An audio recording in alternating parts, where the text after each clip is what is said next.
En primera plana, Carlos Herranz. Bienvenidos en Primera Plana, un programa de Radio Francia Internacional y de France 24, esta semana para analizar las elecciones de medio mandato en Estados Unidos. Para ello, cuento ya en este estudio con dos corresponsales de la prensa aquí en Francia que lo fueron en su momento en Estados Unidos y por eso conocen bastante bien la realidad del país. Contamos con Silvia Ayuso, corresponsal en Francia del diario El País. Bienvenida, Silvia. Hola, muchas gracias. Que estuvo en Estados Unidos y también fue corresponsal en Estados Unidos mi compañero Eusebio Val del diario La Vanguardia aquí en Francia. Bienvenido, Eusebio. Buenos días. Las elecciones de medio mandato hoy en Primera Plana.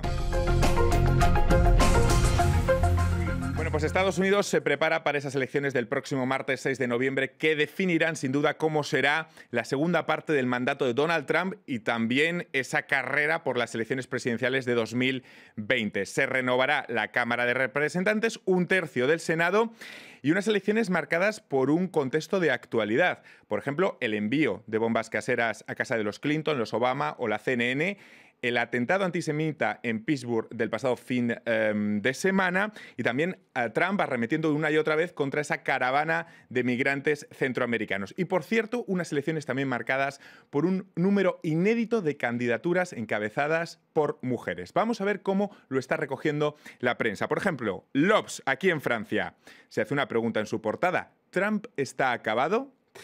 New York Times hacía referencia esta semana en su portada a cómo la retórica de Trump contra la caravana de migrantes centroamericana estaba impactando en plena campaña electoral. Y también la revista The Atlantic, cómo construir una autocracia con el dibujo, si lo ven, de la silueta de Trump dirigiéndose a las masas. 6 de noviembre, Eusebio, ¿hasta qué punto esta cita es un plebiscito sobre Donald Trump?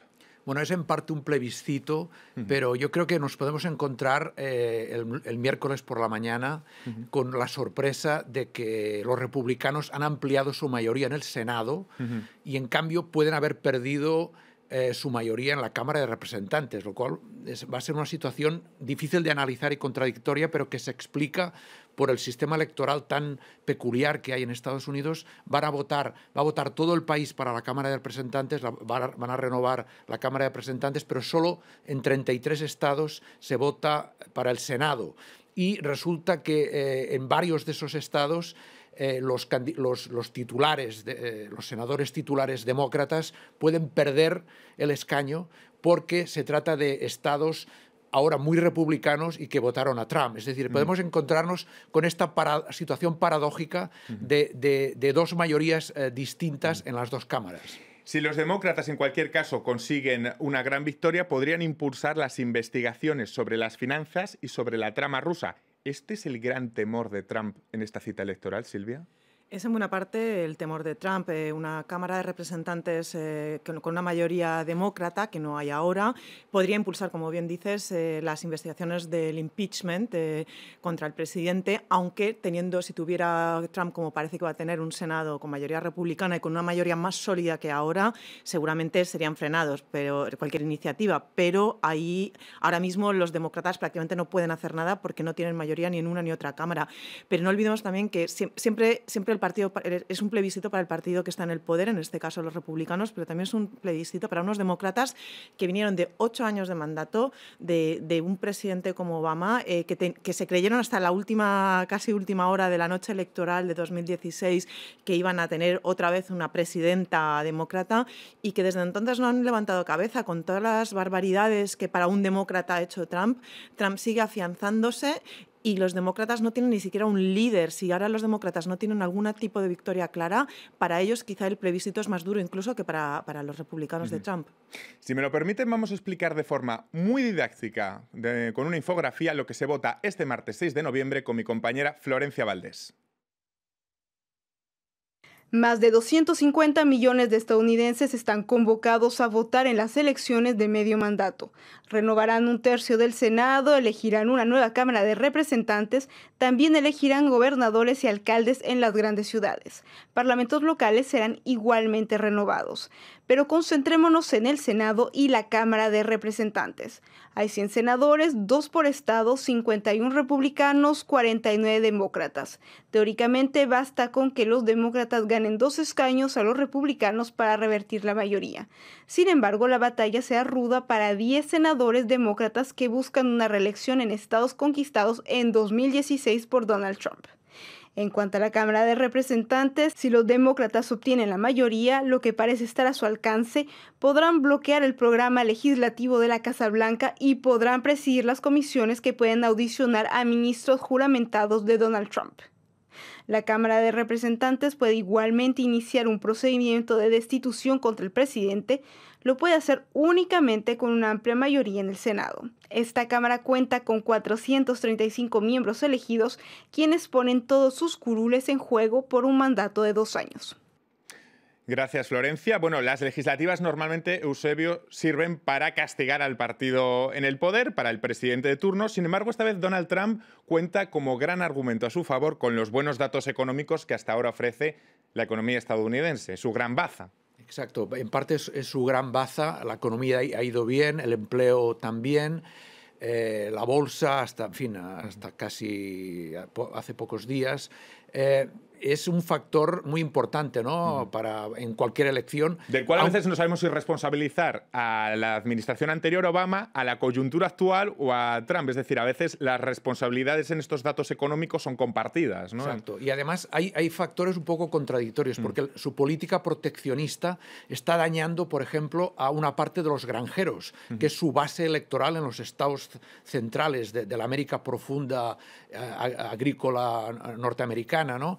Por ejemplo, los productores de soja pues, están castigados por las sanciones o por los aranceles que ha puesto China, como contrapartida, como réplica a las medidas proteccionistas americanas. Sin embargo, parece que los granjeros en su mayoría van a seguir votando a Trump en estas elecciones. Puede parecer contradictorio a ojos europeos, pero Estados Unidos es complejo y se producen estas situaciones, ¿no? Pero quiero decir que la economía va bien, hay factores que podrían perjudicarle, pero no parece que esos efectos negativos del proteccionismo se vayan a notar ya en estas elecciones. Y sin embargo, en este tramo final ni siquiera la economía es su argumento fundamental para Trump, sino es de nuevo esa retórica contra los migrantes. Lo estamos viendo estos días contra la caravana de migrantes centroamericanos. Silvia, esta pasada noche Trump ha dicho que pretende endurecer la política de asilo, advierte que responderá con disparos si tiran piedras los inmigrantes.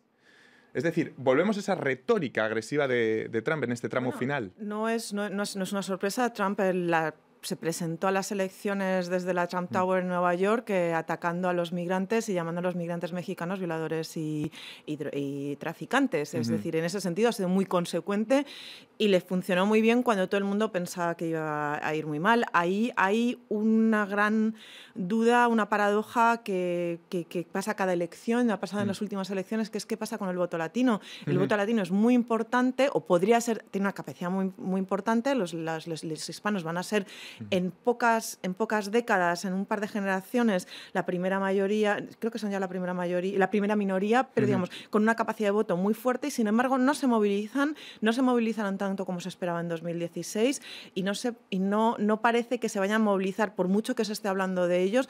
No parece que vaya a ser necesariamente la fuerza principal, el factor decisivo en muchas elecciones claves donde el voto hispano podría suponer la diferencia. Lo cual no sé si es extendible a todo el voto demócrata. ¿Por qué no hay una movilización después de todo lo que hemos visto de Donald Trump? ¿Por qué no hay una mayor movilización demócrata? ¿Falta un liderazgo visible? ¿Todavía escuece el golpe de 2016? Yo creo que hay un problema grande, que es que no hay un liderato visible. Hillary Clinton, pese a era la mujer, probablemente la político más preparada de la historia de Estados Unidos, que ha pasado por casi todos los estadios, conocía incluso la Casa Blanca íntimamente como primera dama, ha sido una secretaria de Estado bastante buena para lo que puede ser un secretario de Estado norteamericano. Y sin embargo no convenció, no hubo muchísima gente muchas mujeres que no fueron a votar por ella. Es decir, el problema es no supieron, que que mucha población rechace a Trump muchas veces no implica que vayan a votar por la alternativa y además hay un Porque rol... quizá también Hillary Clinton representaba ese establishment, ¿no? Que es también esa diana contra la que Trump se siente... Digamos, también tenemos que ver un poco, si salimos de Estados Unidos, la perspectiva internacional. Trump parecía un accidente, una excepción, y sin embargo desde entonces hemos visto por diversas elecciones, en Italia, ahora mismo en Brasil, que hay un gusto por un cierto autoritarismo, por unos líderes autoritarios y a priori menos democráticos de lo que pareciera, es decir, que no solo Estados Unidos. Entonces, en este contexto también de autoritarismo, se puede que no estamos hablando solo de Estados Unidos, no es solo un fenómeno único de Estados Unidos, ¿no? Este gusto por este tipo de políticos. Eusebio, sí. Eusebio. Sobre el tema migratorio y la caravana de Honduras, creo que está jugando de manera muy hábil Trump esta carta, sabiendo que estos inmigrantes no van a llegar a la frontera antes de las elecciones, pero él, con su amenaza de enviar al ejército, está movilizando el voto en estados clave. Por ejemplo, en Arizona, que es una de las competiciones para el Senado más reñidas, en las que los republicanos podrían perder el escaño. Y hay dos mujeres, por cierto, que se están enfrentando, una expiloto de la Fuerza Aérea y otra congresista. Es decir, en Arizona este mensaje de Trump de dureza cala y puede tener un efecto decisivo en esta elección de Arizona. Estas elecciones serán las de muchos primeros y sobre todo las de muchas primeras. Por ejemplo, podría elegirse la primera musulmana en el Congreso, la primera gobernadora transgénero, la primera gobernadora negra de Georgia, la mujer más joven del Congreso. No sé, Silvia, si la gran cantidad de mujeres candidatas simbolizan en buena parte el gran contrapeso a Trump, al menos simbólico. Sí, o sea, las mujeres son en parte las más enfurecidas por las actitudes de Trump, por la misoginia, por lo que salió en campaña, que decía que se puede hacer prácticamente todo con una mujer si se tenía poder. Se vio desde el primer momento, la primera gran reacción contra Trump fue la marcha de las mujeres el día después de la toma de poder de Trump, que yo estaba en Washington, ahí fue impresionante, no se cabían las calles, vinieron gente de todo Estados Unidos, que no hay que olvidar que en Estados Unidos las marchas, las movilizaciones, como es un país tan grande, a veces damos una marcha que han participado 3.000 personas como un éxito en Washington. Ahí fueron más de 500.000 de personas que vienen de todo el país y desde el extranjero a demostrar su rechazo. Luego hemos seguido con el movimiento Me Too, hemos seguido con pese a todo, la confirmación del juez de la Corte Suprema, Brett Kavanaugh, que ha sido otro insulto para las mujeres. Digamos, todo esto ha movilizado mucho a las mujeres. Ahora hay que ver si llegan, cómo llegan y si de ahí sale algo también más duradero, ¿no? Que esa es la gran cuestión en estas elecciones. Me van a permitir en este punto hacer una breve pausa para despedir a los telespectadores de France 24. Nosotros continuamos aquí en instantes en Primera Plana. RFI